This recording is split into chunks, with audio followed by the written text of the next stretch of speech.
বড়দিনের সকালবেলা কর্তামশাই গেছিল পাহাড়ে। উদ্দেশ্য ওই যে মন্দিরটা দেখা যাচ্ছে সেইখানে। চলো যাওয়া যাক। প্রায় 10-15 মিনিট হাঁটার পর পৌঁছে গেছি মন্দিরের এন্ট্রান্সটায়।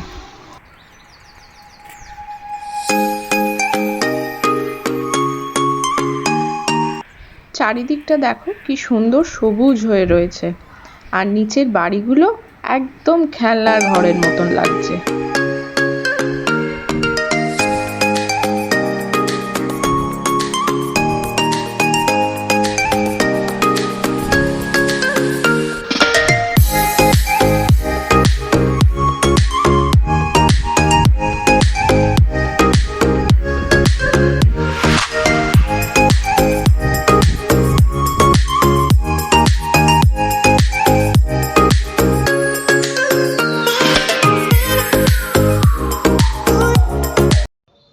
এটা শ্রীকৃষ্ণের মন্দির।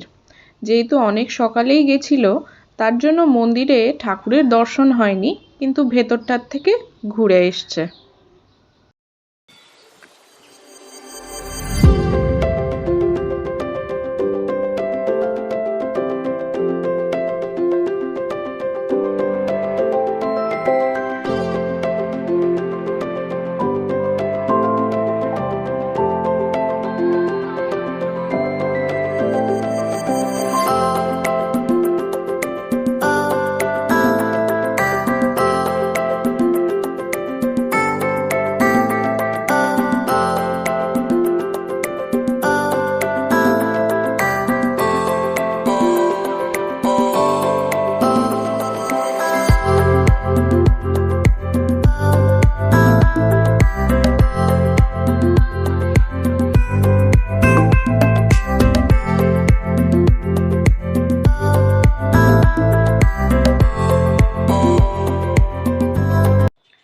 Good morning and welcome back to the channel the blue. আজকে হচ্ছে 25শে ডিসেম্বর, আর 25শে ডিসেম্বর মানেই লটস অফ ফান। আজকের দিনটা তোমরা ভীষণ ভালোভাবে এনজয় করো, আর আগামী বছরটাও যেন তোমাদের খুব ভালোভাবে কাটে। আজকে যেরকম বললাম 25 তারিখ, অনেকের অনেক রকম প্ল্যান রয়েছে, বাট স্টিল এখনও অবধি আমাদের সেরকম কিছু প্ল্যান নেই। মেবি বিকেলবেলা দেখা যাবে সেটা। এখন যাই হোক, দুপুরবেলা লাঞ্চের প্রিপারেশন হচ্ছে। যতই হোক যিশুর জন্মদিন বলে কথা, কিছু তো স্পেশাল করবোই নিশ্চয়। আর তো চলো আজকের দিনটা এরকমভাবেই স্টার্ট করা যাক।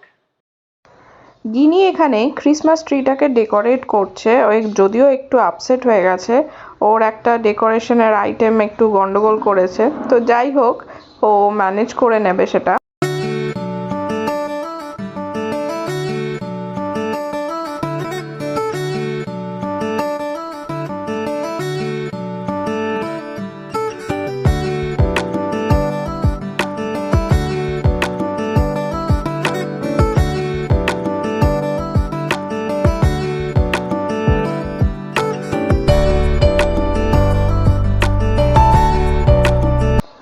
আলটিমেটলি ওর ট্রিটা সাজানো হয়ে গেছে।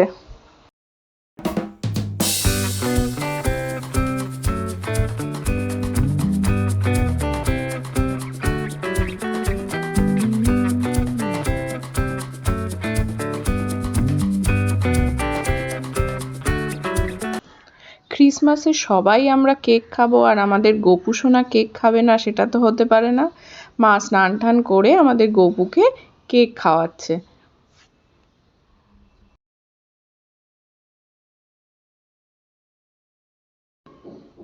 বিকেলবেলা দাদু দিদাকে নিয়ে গিনি কেক কাটছে।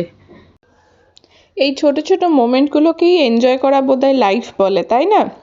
যাই হোক, আমি জানি সবার ক্রিসমাসটা খুব ভালো কেটেছে, আমাদেরও ভালোই কেটেছে। ঘরেই ছিলাম সারাদিন, সবার সাথে বাবা মার সাথেই কাটিয়েছি টাইমটা। আজকের জন্য তাহলে এইটুকুই, আবার কালকে দেখা হচ্ছে। আজকের ব্লগটা ভালো লাগলে অবশ্যই লাইক, শেয়ার আর কমেন্ট করতে কিন্তু ভুলবে না। টাটা।